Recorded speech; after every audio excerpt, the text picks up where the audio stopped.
ज्यादा जानकारी के साथ हमारे संवाददाता राजेश तोमर जुड़ गए हैं। राजेश, फिलहाल आज ईडी दफ्तर में पेश होना है सीएम हेमंत सोरेन को। बाहर हंगामा हो रहा होगा, विरोध हो रहा होगा, लेकिन अंदर एक के बाद एक सवाल पूछे जाएंगे सीएम हेमंत सोरेन से।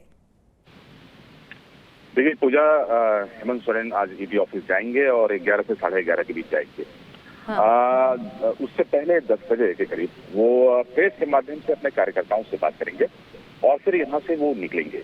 कहा जा रहा है कि जब ये निकलेंगे तो क्योंकि कार्यकर्ताओं का एक महाजुटान है तो कई कार्यकर्ता और कई वाहन उनके साथ में हो सकते हैं, लेकिन बिरसा चौक जो कि ईडी ऑफिस से करीब 200 मीटर की दूरी पे है, वहाँ पे तमाम जो वाहन है उसका संभवतः उनको रोक दिया जाए और फिर वहाँ से सीएम अकेले ईडी दफ्तर के लिए तरफ जाएंगे।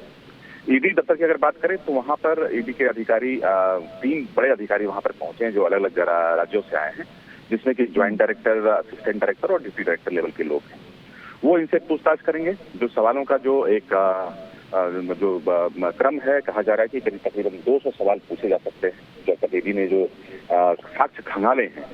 और इसके अगर पृष्ठभूमि में जाए पूजा तो जो 1000 करोड़ रुपए का अवैध खनन हुआ था, जिसमें कि कई ऐसे लोग थे जिनका कि सीधा या अप्रत्यक्ष रूप से सीएम आवास से कनेक्शन था, उसी बाबत इनसे सवाल पूछे जाएंगे।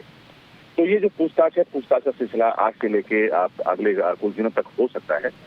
लेकिन अगर परिस्थितियां बदलती हैं, इस बाबत जो सत्ता पक्ष के लोग हैं, जो सत्ताधारी दल हैं, जो उसमें घटक दल हैं, उसके तमाम विधायकों को रांची में रहने का निर्देश दिया गया है।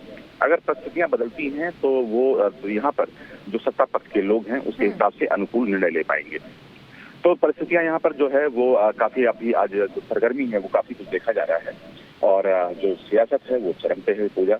अभी कुछ ही देर के बाद मुख्यमंत्री जो है वो कार्यक्रम को संबोधित करेंगे। बिल्कुल राजेश, देखिए जब ईडी ने समन भेजा सीएम हेमंत सोरेन को, उसके बाद से लगातार एक शब्द मैं बहुत ज्यादा सुन रही थी, वो ये कि सरकार को अस्थिर करने की कोशिश की जा रही है। और आज जिस तरह से ईडी के सामने पेश होने से पहले सीएम हेमंत सोरेन ने प्रेस कॉन्फ्रेंस का आयोजन करने का ऐलान किया है, press conference CM Hemant Soren करेंगे, तो उम्मीद की जा रही है कि इस दौरान वो कुछ बड़ा ऐलान भी कर सकते हैं। देखिए, क्योंकि लगातार सीएम जो है वो विपक्ष पर हमला बोल रहे हैं। उन्होंने ये कहा कि ईडी के माध्यम से सरकार पर काबिज होना चाहती है विपक्ष, यानी कि भाजपा पे उन्होंने सीधा आरोप लगाया और ये कहा है कि वो सत्ता पर काबिज होना चाहते हैं। लेकिन अगर बेवजह बेदखल करने की कोशिश की गई तो यहाँ पर सरकार में शामिल लोग और सत्ता पक्ष के लोग और पार्टियां ये बर्दाश्त नहीं करेगी, क्योंकि ये सत्ता में चुनी हुई सरकार पहुंची। सीएम सोरेन इसको लेकर लगातार बयान दे रहे हैं। कल की बात करें, कल दिन भर मैराथन बैठक हुई। पहले सीएम आवास में झारखंड मुक्ति मोर्चा के लोगों की बैठक हुई, उसके बाद कांग्रेस दफ्तर में कांग्रेस की बैठक हुआ, बाद में यूपीए दल की बैठक हुई और रात में यह निर्णय हुआ जाते समय मंत्री और विधायकों ने बयान दिए कि वो सीएम के साथ हैं, हर एक फैसला में साथ है। लेकिन ईडी के पूछताछ से कोई परहेज नहीं। लेकिन अगर इसमें सियासत हुई और यहाँ पर सरकार को अगर अपदस्थ करने की कोशिश हुई तो फिर उनको मुंह तोड़ जवाब दिया जाएगा।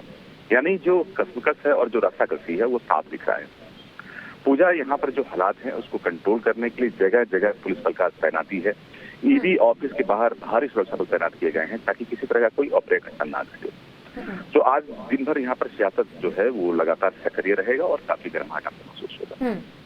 बिल्कुल राजेश, देखिए कांग्रेस नेता आलमगीर आलम की ओर से कहा गया कि हम हर परिस्थिति से लड़ने के लिए तैयार हैं, चाहे फैसला पक्ष में आए या विपक्ष में आए, यानी कि विपरीत फैसला भी आता है तो भी हम लड़ने के लिए तैयार हैं। और इसी बीच कहीं ना कहीं पत्नी कल्पना सोरेन और शिबू सोरेन जो कि पिता है सीएम हेमंत सोरेन के, इन 2 नामों को लेकर चर्चा एक बार फिर से तेज हो गई है। ठीक वैसे ही जब पहले इलेक्शन कमीशन ने अपना लिफाफा जो है सौंपा था राज्यपाल को, ठीक वैसी स्थिति एक बार फिर से बनती नजर आ रही है। राजेश, बिल्कुल पूजा, लेकिन इस बार जो है विधायकों की बात करें, मंत्रियों की बात करें तो सबने एक सुर में कहा है कि वो मुख्यमंत्री के साथ खड़े हैं। मुख्यमंत्री अगर कोई भी निर्णय लेते हैं तो वो इसके लिए अधिकृत हैं। यानी कि अगर परिस्थितियां प्रतिकूल हो गई और कल्पना सोरेन जो उनकी पत्नी है, अगर उनको सीएम बनाने की यहाँ पर जरूरत महसूस हुई तो वो इसके लिए सीएम अधिकृत है। अब पार्टी के अंदर में इसको लेकर कोई विवेचना नहीं हुई। पिछली बार जब सीएम पद को लेकर जब बात हो रही थी तो परिवार से कई नामों की चर्चा आई।